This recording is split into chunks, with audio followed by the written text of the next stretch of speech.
In the world of relationships, sometimes the truth is darker than any nightmare. This story begins like a fairy tale. A gorgeous man, a sculpted body, gentle words, and promises of forever. But it would end in a betrayal so shocking it didn't just involve one person, it involved more than 40 women, a best friend, and even a neighbor who was like family. This isn't just a failed romance. This is a story of exposure, revenge, and reclaiming dignity in the most brutal way possible. After years trapped in an abusive marriage, she was finally free. She was ready to start over, ready for a clean slate. And then, out of nowhere, someone from the past reappeared. A man in his early 30s who claimed to remember her from school days. To her, he was nothing but a blurry face in an old yearbook. But when she looked him up, she was floored. This wasn't the boy she once knew. He had transformed.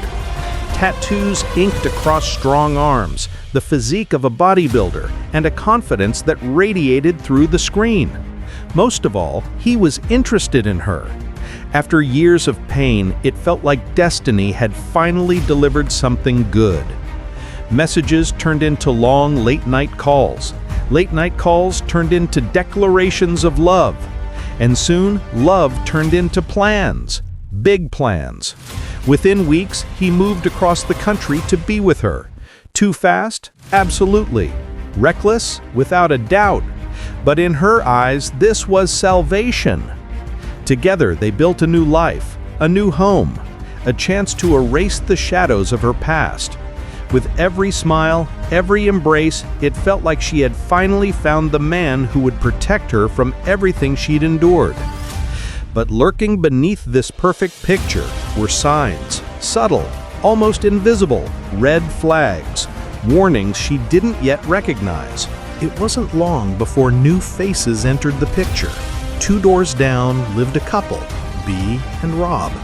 They were around the same age, warm, welcoming, and eager to connect. What began as neighborly introductions quickly grew into something far deeper. Soon, the 4 of them were inseparable.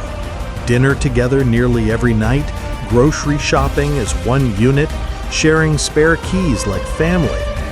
What she found in Bea wasn't just a neighbor, it was the best friend she thought she'd been missing all her life. A friend who welcomed her into her parents' home, who laughed with her, cried with her, and shared secrets over wine. The bond grew so strong that when Bea and Rob got married, she stood by their side, tears streaming down her face as she watched them say, "I do." For her, it wasn't just their wedding, it was a celebration of the chosen family they had all built together. Everything seemed wholesome, beautiful, almost too good to be true. And in a way, it was. Because while dinners were being shared, laughs exchanged, and trust freely given, something else was happening behind the scenes.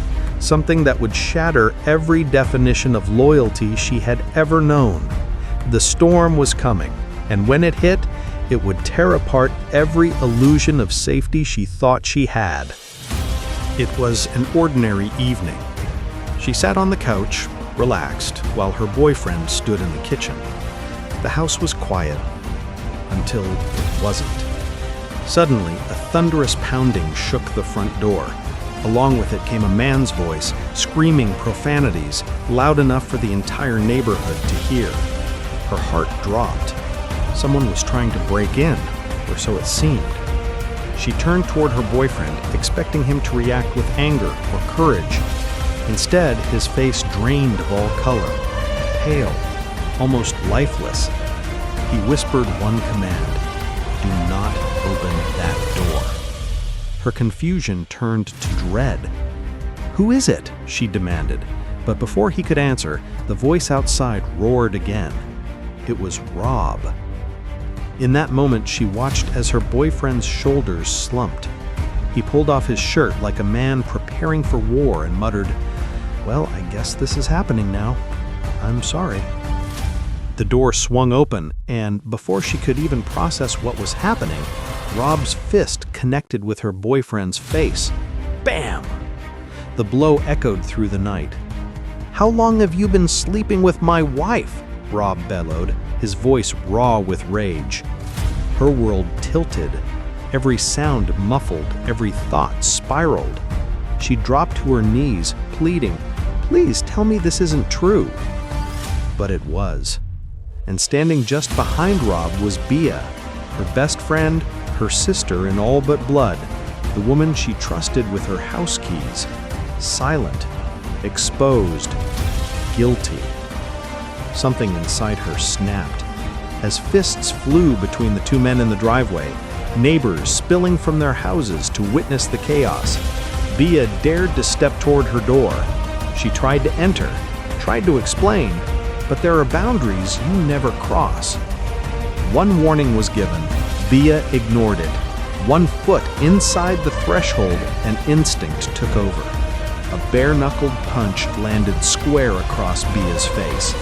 Pain shot through her own hand, but the satisfaction was undeniable. Sirens soon followed. Blue and red lights washed over the chaos. Bia, humiliated, even attempted to press charges, but justice wasn't on her side that night. Not in the eyes of the law, nor in the eyes of anyone who had just witnessed the truth. The illusion was gone. The family dinners, the late-night laughs, the tears at the wedding, they were nothing but camouflage for betrayal. And yet, as devastating as this revelation was, the nightmare was only beginning. Because this wasn't just a story of one affair. What lay beneath was darker and far more twisted. When the dust settled, the truth began to surface. Ugly, raw, undeniable. Bea and the boyfriend hadn't just crossed the line once. They had been seeing each other since the very beginning. Just 2 weeks after meeting, while she believed they were building a perfect little community, they were already sneaking around behind her back.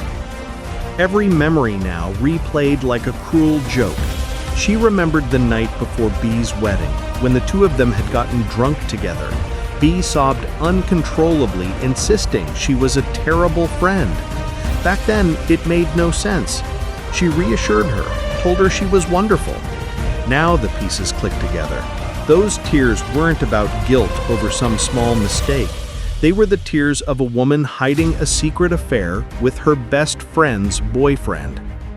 Even the way Bea and him called each other big brother and little sister, a playful, harmless bond, or so it seemed, now felt twisted.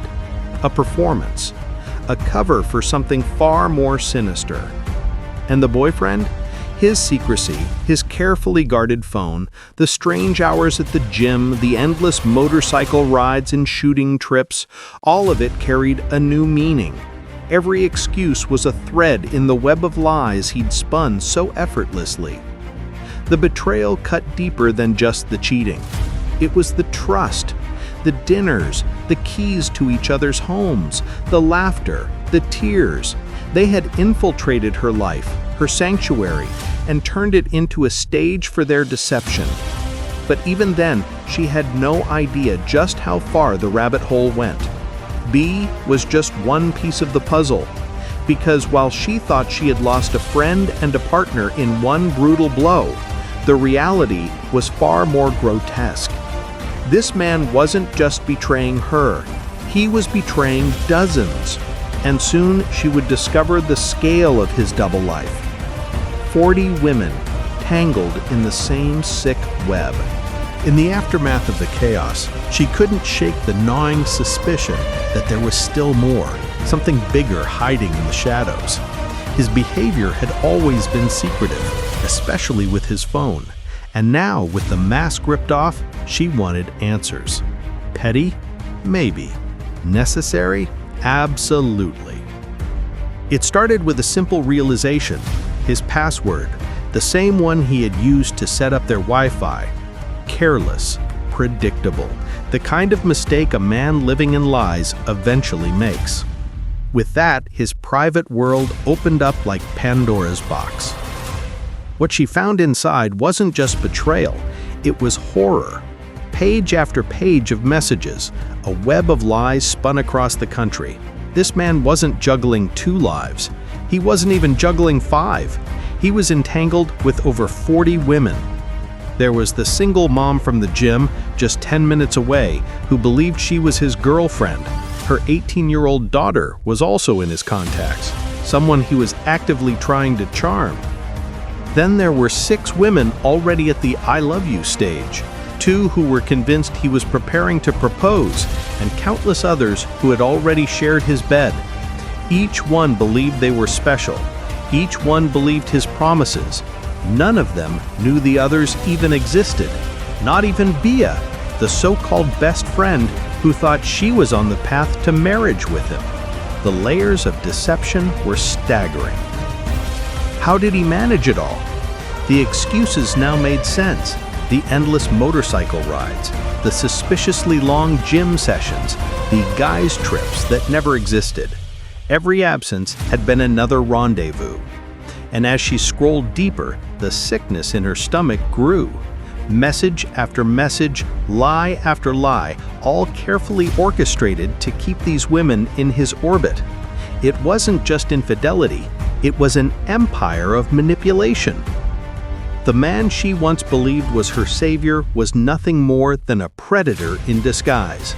But now the power had shifted. For the first time, she held the upper hand. Screenshots in hand, armed with dates, receipts, and the undeniable truth, she was ready to burn his kingdom of lies to the ground. Once the evidence was in her hands, something shifted. The fear, the confusion, the betrayal, they all hardened into a single cold resolve. This was no longer about pain. This was about truth, and truth would be her weapon. She did what any person who'd been gaslit and lied to would do.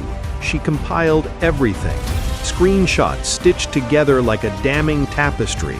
Messages, dates, flirtatious lines, the casual sexism wrapped in charm, the I love you confessions time-stamped across months. She organized them, labeled them, and prepared the dossier that would make the whole house of cards collapse. Then she began to deliver the reckoning. One by one, she messaged the women, not as a witch hunt, but as a messenger of facts. Screenshots included, context provided, the ugly timeline laid bare. She sent them the pictures where he'd boasted about finding the one, and the receipts where he'd promised forever. She included their own conversations with him, the sweet nothings that now read like scripted lies.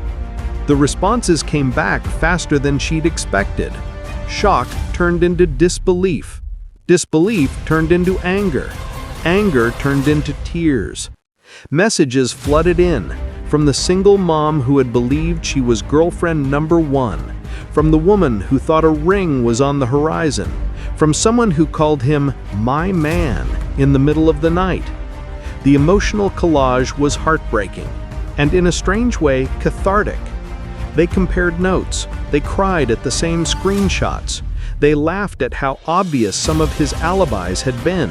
Strangers became a coalition of the wronged, exchanging stories and commiseration. In the ire of shared betrayal, new friendships were born. And then the panic set in on his side. Within hours, his phone blew up, not with declarations of love, but with accusations, fury, and proof he could not deny. Friends messaged to ask what the hell was happening. Women texted in disbelief.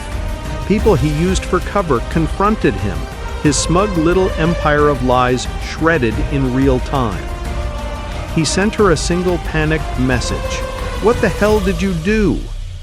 Her reply was simple, clinical, almost serene. "Karma's a bitch, isn't it?"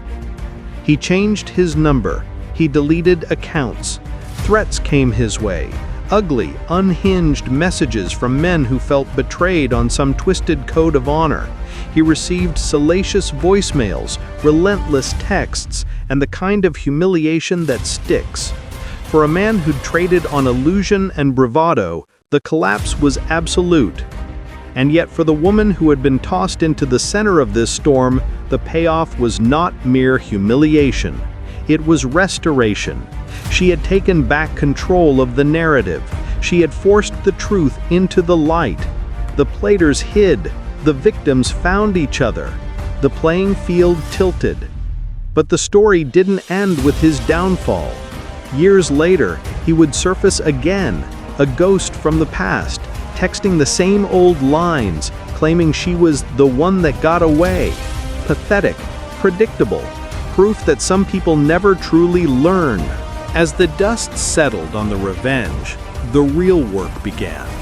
Healing the holes this man had ripped in her life, piecing back together the trust that had been stolen, and walking forward with a dignity he'd tried to erase. In the hours after his empire of lies came crashing down, he was left scrambling.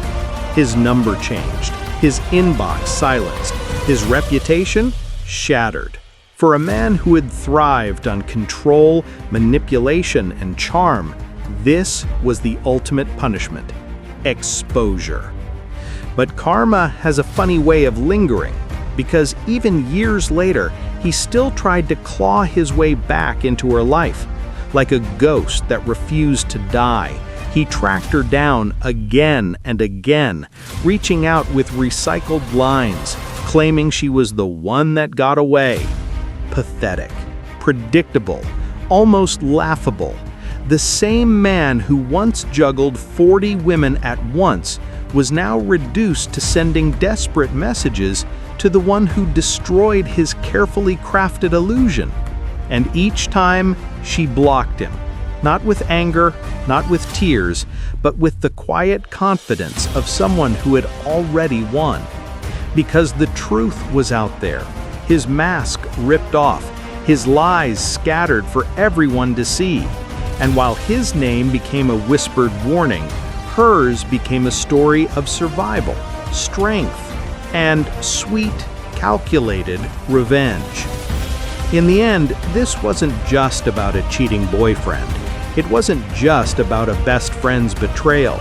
It was about reclaiming power when someone tried to take it away. About standing up in the middle of chaos and deciding, no, you don't get to write my ending. And so, the chapter closed. He faded into obscurity, chasing shadows of the past. She walked forward, scarred, yes, but stronger than ever. Because sometimes when betrayal cuts the deepest, the only answer left is truth. And truth can be the sharpest weapon of all.